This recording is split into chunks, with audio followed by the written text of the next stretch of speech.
India has the second largest Muslim population in the world. If there is a perception or if there's in reality, their lives are difficult or made difficult with the support of the state, which is what is implied in most of these write-ups, I would ask, will this happen in India? In the sense, will the Muslim population be growing than what it was in 1947? Pakistan declared itself an Islamic country, but however is said, minorities will be protected. Every minority has been dwindling in its number, or if I may use the word which is harsher, decimated in Pakistan. Even some of the Muslim sects have also been decimated. Nirmala Sitharaman के ये comments Asaduddin Owaisi को नागवार गुजरे हैं। AIMIM के मुखिया ओवैसी ने तंज कसते हुए कहा कि वित्त मंत्री सीतारमन के लिए पाकिस्तान बेंचमार्क है।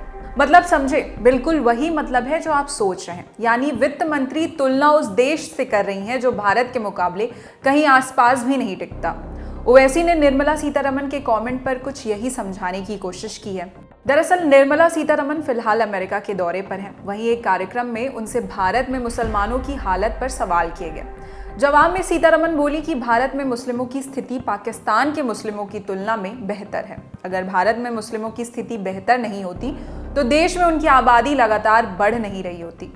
भारत में मुस्लिमों के खिलाफ हिंसा और नकारात्मक पश्चिमी धारणाओं को लेकर पूछे गए सवाल में सीतारमन ने कहा कि दुनिया में मुस्लिमों की दूसरी सबसे ज्यादा आबादी भारत में है और ये आबादी लगातार बढ़ रही है। अगर भारत में मुस्लिमों की जिंदगी मुश्किल होती या फिर स्टेट की मदद से मुश्किल बनाई जा रही होती, जैसा कि कई रिपोर्ट्स में दावा किया गया है, तो क्या भारत में मुस्लिमों की आबादी 1947 की तुलना में बढ़ रही होती?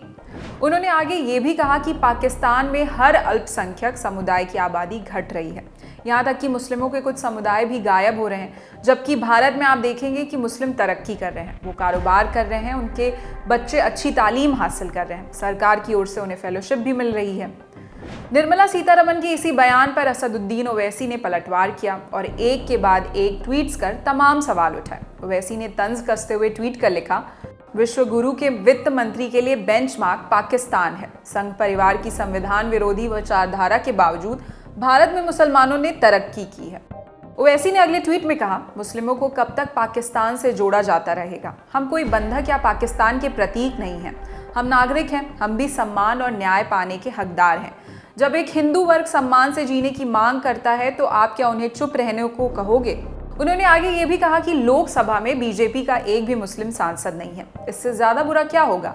लेकिन बीजेपी इसे सम्मान के साथ देखती है। AIMIM चीफ ने आगे ट्वीट कर कहा, आबादी जनसांख्यिकीय कारकों के कारण बढ़ती या घटती है, ना कि किसी सरकार के परोपकार या द्वेष पर। हालांकि अगर मान भी लें कि इसमें सरकार की भूमिका है, तो हर जनगणना में भारत में मुस्लिमों की आबादी में गिरावट देखी गई है। हालांकि ओवैसी ने आगे ये भी कहा कि आबादी का घटना या बढ़ना किसी अल्पसंख्यक समुदाय के साथ व्यवहार का एकमात्र पैमाना नहीं है। आज भारत की नरसंहार धर्म संसदों को सरकार नजरअंदाज कर रही है।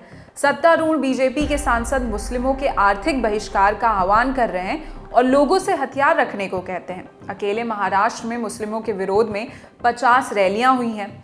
जब मुस्लिमों की लिंचिंग की जाती है तो सरकार उसे नजरअंदाज कर देती है। इसके बजाय मुस्लिमों की संपत्तियों पर बुलडोजर चला दिए जाते हैं या उन्हें झूठे आरोप में जेल में डाल दिया जाता है। ओवैसी ने कहा कि सरकारी डेटा मुस्लिम शिक्षा की दयनीय स्थिति की ओर इशारा करता है। मुस्लिम खतरनाक गरीबी के कारण शिक्षा में पिछड़ जाते हैं। ये एक मजाक ही है कि जब सरकार ने मौलाना आज़ाद फेलोशिप बंद कर दी और गरीब अल्पसंख्यकों के लिए प्री और पोस्ट मैट्रिक छात्रवृत्ति प्रतिबंधित कर दी, तो वित्त मंत्री ने फेलोशिप का जिक्र किया। अल्पसंख्यक मामलों के बजट में 40% की कटौती की गई है। कर्नाटक में बीजेपी की सरकार ने हिजाब का विरोध करने के लिए एक अभियान चलाया। शिक्षा और रोजगार में गरीब मुसलमानों के आरक्षण को हटा दिया गया। मुसलमानों के बिजनेस को टारगेट किया जा रहा है। ओवैसी ने आगे कहा, वित्त मंत्री का कहना है कि कानून और व्यवस्था एक राज्य का मुद्दा है, लेकिन जिन राज्यों में मुसलमानों ने सबसे खराब हिंसा और भेदभाव का सामना किया है वो बीजेपी शासित है। असम में मुसलमानों को अतिक्रमण के नाम पर बड़े पैमाने पर विस्थापन का सामना करना पड़ रहा है और यहाँ तक कि राजधानी दिल्ली में भी मुसलमानों के खिलाफ नरसंहार के नारे लगाए गए। बिहार से गुजरात तक मुसलमानों ने भयानक आगजनी और हिंसा का सामना किया। ये कोई छोटा मोटा कानून और व्यवस्था का मुद्दा नहीं है। इसी के साथ इस खबर में इतना ही। इस खबर पर क्या है आपकी राय, हमें कमेंट बॉक्स में बताएं। मैं निहारिका यादव, देखते रहिए दी लर्निंग टॉक। शुक्रिया।